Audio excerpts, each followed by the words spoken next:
चेतना खस्केर कमजोर अवस्थामा रहेछन्। चेतना खस्केर कमजोर अवस्थामा रहेछन्। कसैको कतिसम्म थाङ्ने दिनचर्या रहेछन्। कसैको कतिसम्म थाङ्ने दिनचर्या रहेछन्। चेतना खस्केर कमजोर अवस्थामा रहेछन्। शत्रुको विमान आएर बम फालेर गयो। शत्रुको विमान आएर बम फालेर गयो। यो हताहतमा बाँच्ने एक्ला दुक्ला रहेछन्। यो हताहतमा बाँच्ने एक्ला दुक्ला रहेछन्।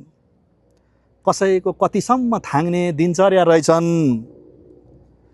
नयाँ मानिस देख्ना साथ बताइहाल्न पर्ने। नयाँ मानिस देख्ना साथ बताइहाल्न पर्ने।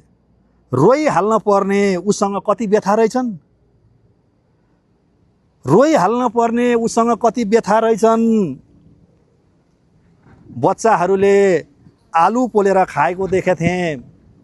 बच्चाहरूले आलु पोलेर खाएको देखे थिएँ। कसको खेतबाट खोस्रेर ल्याएका रहेछन्। कसको खेतबाट खोस्रेर ल्याएका रहेछन्। चेतना खस्केर कमजोर अवस्थामा रहेछन्। देख्ने बित्तिकै सबै निम्त्यालुले यही भने। देख्ने बित्तिकै सबै निम्त्यालुले यही भने। दुलै मोटी रहेछन्, दुल्हा पातला रहेछन्। दुलै मोटी रहेछन्, दुल्हा पातला रहेछन्। एकाउन्टेन्टले राख्दो रहेछ अफिसको हिसाब। एकाउन्टेन्टले राख्दो रहेछ।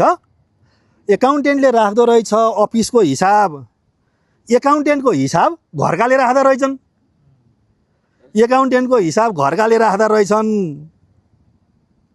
कुनै कुनै मान्छे त मन नभएका भेटिए। कुनै कुनै मान्छे त मन नभएका भेटिए। हाड छाला र मासुले मात्र बनेका रहेछन्। चेतना खस्केर कमजोर अवस्थामा रहेछन्। कसैको कतिसम्म थाङ्ने दिनचर्या रहेछन्। कसैको कतिसम्म थाङ्ने दिनचर्या रहेछन्।